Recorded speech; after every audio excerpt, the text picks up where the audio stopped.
Alright, what do you guys think, YouTube? A little too much weight on the truck this go around?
Alright, so in case we're wondering why the door has to be propped and can't go up all the way, previous homeowner, decided to put a light in the way of the track. I forget quite often, haven't broken any bulbs yet.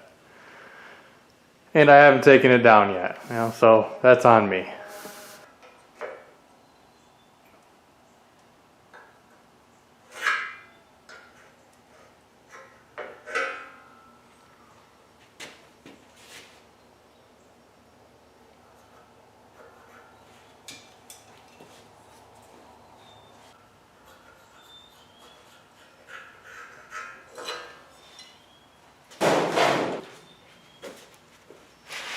I don't believe until this point I have made any videos showing hand cutting with this thing.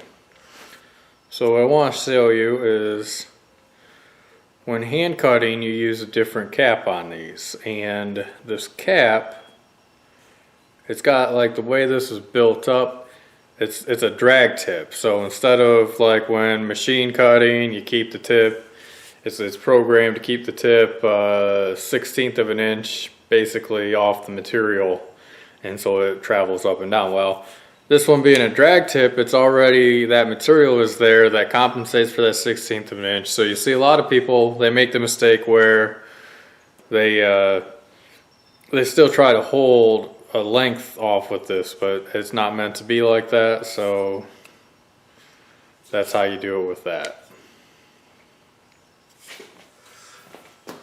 Also, since I have to see where I'm going with it, you see a lot of people that plasma cut just with their regular safety glasses, or maybe some tinted safety glasses. Realistically, at the bare minimum, you're supposed to have oxy fuel, but you really should be at like shade 9, if not 10, depending on your amperage. So just a little more food for thought there.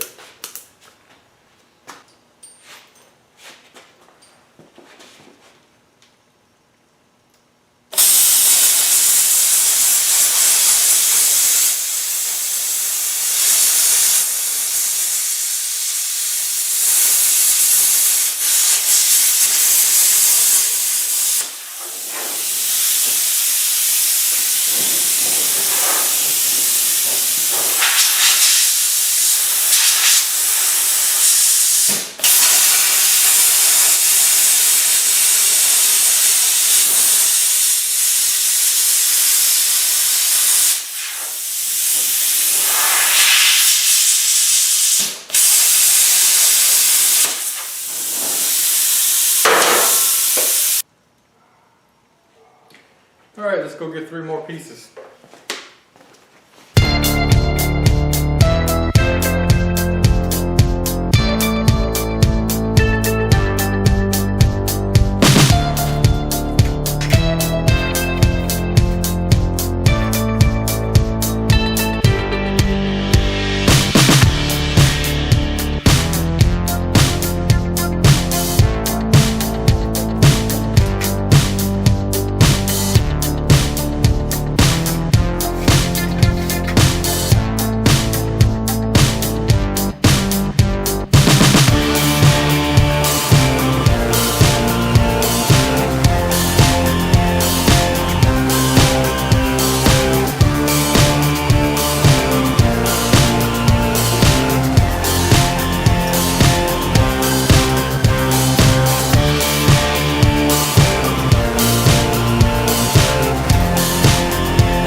Alright, so handheld plasma cutting cut quality. It's not as pretty as I would expect off of the machine, but I mean, they are pre-used consumables. They're not, I wouldn't say they're worn out, but they are used. And so can't complain too much with it. Not like I hand cut every day having a table available. So this is the start. Got 4 more angles to cut, and then might be looking at doing a little bit of layout time.